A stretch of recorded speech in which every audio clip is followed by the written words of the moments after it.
जहां से उठती है सच्ची खबर, वहीं से शुरू होता है छत्तीसगढ़ नाउ। नमस्कार, मैं ज्योति और आप देख रहे हैं छत्तीसगढ़ नाउ डिजिटल। रायगढ़ जिले के खरसिया में सिविल अस्पताल में बवासीर के ऑपरेशन के दौरान युवक की मौत के मामले ने एक बार फिर तूल पकड़ लिया है। मृतक के परिजनों ने कलेक्टर जनदर्शन में पहुंचकर ज्ञापन सौंपते हुए चिकित्सकों पर लापरवाही का आरोप लगाया है।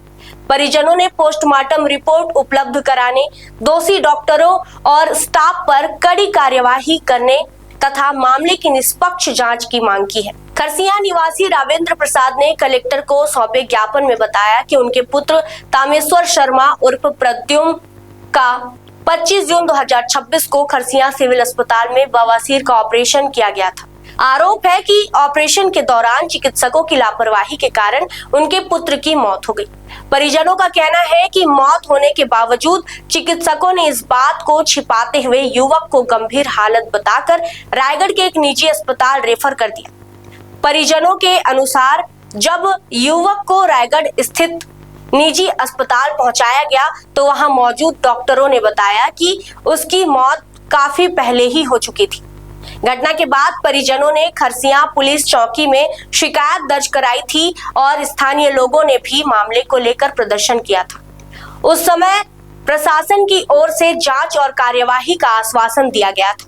परिजनों का कहना है कि घटना के बाद मेडिकल कॉलेज की टीम द्वारा पोस्टमार्टम किया गया, लेकिन अब तक उसकी रिपोर्ट उपलब्ध नहीं कराई गई। इसी को लेकर सोमवार को परिजन कलेक्टर जनदर्शन पहुंचे और ज्ञापन सौंपते हुए पोस्टमार्टम रिपोर्ट जल्द उपलब्ध कराने, पूरे मामले की निष्पक्ष जांच कराने तथा आरोपी चिकित्सकों डॉक्टर विक्रम राठिया, डॉक्टर सजन अग्रवाल एवं संबंधित स्टाफ के खिलाफ कड़ी कार्यवाही करने की मांग की है।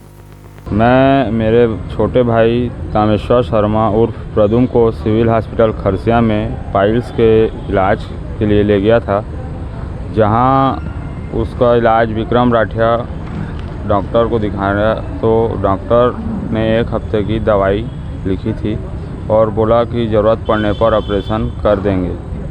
तो डॉक्टर को फिर 1 हफ्ते दवाई से जैसे आराम नहीं लगा तो ले गए हॉस्पिटल 24 तारीख को। तो डॉक्टर ने बोला कि इसका ब्लड टेस्ट और सोनोग्राफी करवा लीजिए। तो उसके बाद में उसको ब्लड टेस्ट हुआ, सोनोग्राफी हुआ, तो 24 तारीख को सब चीज़ रिपोर्ट ओके आया। डॉक्टर साहब बोले ऑपरेशन हो जाएगा, सजन साहब को बुला लीजिए। सजन साहब को बुलाए तो वो बोले थोड़ा समय लगेगा। तो 24 तारीख को ऑपरेशन नहीं हुआ। 25 तारीख को करीब 11 बजे ऑपरेशन के लिए पापा लेके गए। ऑपरेशन थिएटर में घर से बढ़िया नहा धो के चलता फिरता स्वच्छ एकदम तंदुरुस्त घर से लड़का गया है।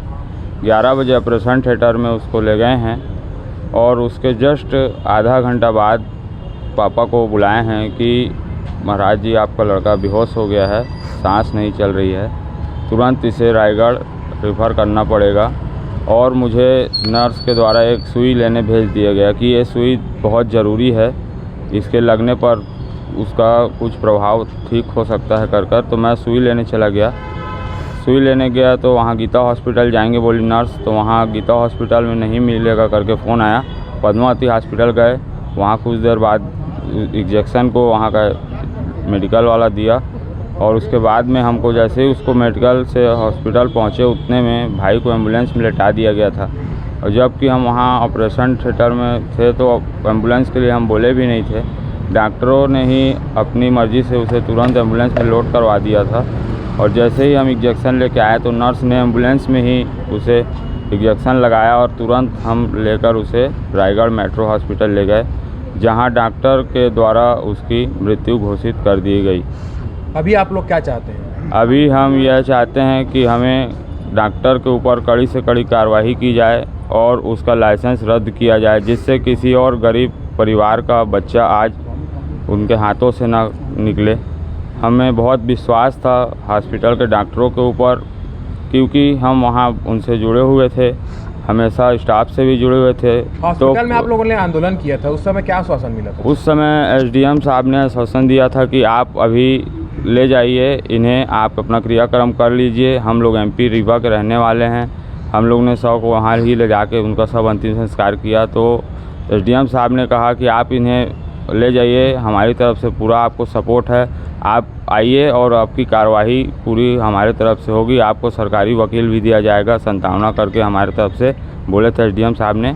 और उसके बाद में एसडीएम साहब का ट्रांसफ़र हो गया है।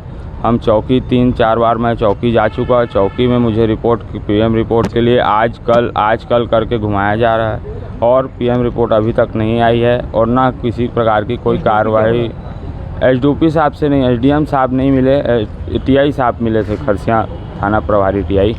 उनसे बात हुई तो वो बोले कि रिपोर्ट को आने में आपको करीबन 1 हफ्ता और लग जाएगा करके। मतलब इस सोमवार के पिछले सोमवार गया था तो, और अभी रिपोर्ट भी नहीं आई है। और रिपोर्ट को बोल रहे हैं पीएम के लिए रिपोर्ट रायगढ़ से आएगी, उसको फिर बिलासपुर भेजेंगे, बिलासपुर से आएगी उसके बाद फिर रायगढ़ जाएगी, रायगढ़ से फिर आपको वहाँ से वो घुमाया जा रहा है बार बार। आगे हमारी यही मांग है सर कि डॉक्टर के ऊपर सख्त से सख्त कार्रवाई की जाए। अगर नहीं होती तो क्या करेंगे आप लोग? उसके लिए अगर डॉक्टर के ऊपर किसी प्रकार की कार्रवाई या कुछ नहीं होता है तो हम लोग अनशन में बैठेंगे, भूख हड़ताल में बैठेंगे, क्योंकि भाई तो चला गया लेकिन उसका सज़ा उसके द्वारा डॉक्टरों को, अपराधियों को सज़ा मिलनी चाहिए। यही हमारी सबसे न्याय की भीख है।